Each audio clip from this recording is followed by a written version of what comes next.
வணக்கம். ராகுல் வீட்டு மங்கள வாராகியுடைய திவ்ய தரிசனம் பார்க்குறீங்க.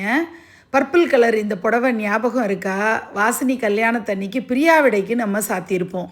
இந்த புடவையை ஸ்பெஷலாக காஞ்சிபுரத்தில் தறி போட்டு கிளி இருக்கும் உடம்பு பூரா, அந்த மாதிரி வாங்கினது. வாங்கும்போதே 14-15 மீட்டர் கிட்டத்தட்ட வாங்கியாச்சு. நம்ம வாசினி பாப்பா, மங்கள ரூபினி, மங்கள வாராகி, எனக்கு புடவை, என் பொண்ணுக்கு பாவாடை தாவணி, இவ்வளவும் அந்த புடவையிலேருந்து நாங்கள் கட் பண்ணி தைச்சிக்கிட்டோம்.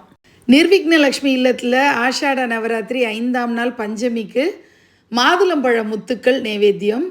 பிள்ளையார் தன்னுடைய பரிவாரத்தோட இன்ஸ்ட்ருமெண்ட்ஸ் வாசிச்சுட்டு வாத்தியக்காரர்களோடு அமர்ந்திருக்காரு. எல்லாரும் வெவ்வேறு வாத்தியங்கள் இசைச்சிட்டு இருக்காங்க. தடபுடலான ஒரு கச்சேரி.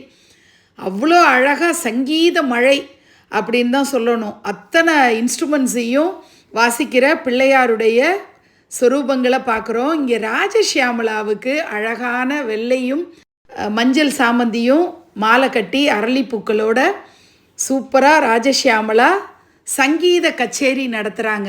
ராஜஷியாமலா மந்திரினி, நம்ம வாராகி படைத்தளபதி, 2 பேருமே இணை பிரியாத தோழிகளாகத்தானே இருக்கணும். லலிதாம்பிகைக்கு 2 பேருமே 2 கண்கள் போல், அப்படி தானே?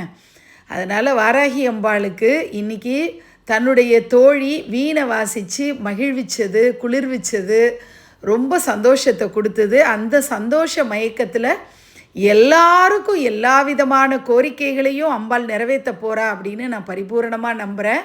பஞ்சமி வழிபாடு எல்லாரும் அபிஷேக அலங்கார ஆராதனை அப்படின்னு பண்ணிட்டு இருக்கும்போது ஆனந்தமாக இசை கச்சேரி நிர்விக்னலக்ஷ்மி இல்லத்தில் நடந்திருக்கு.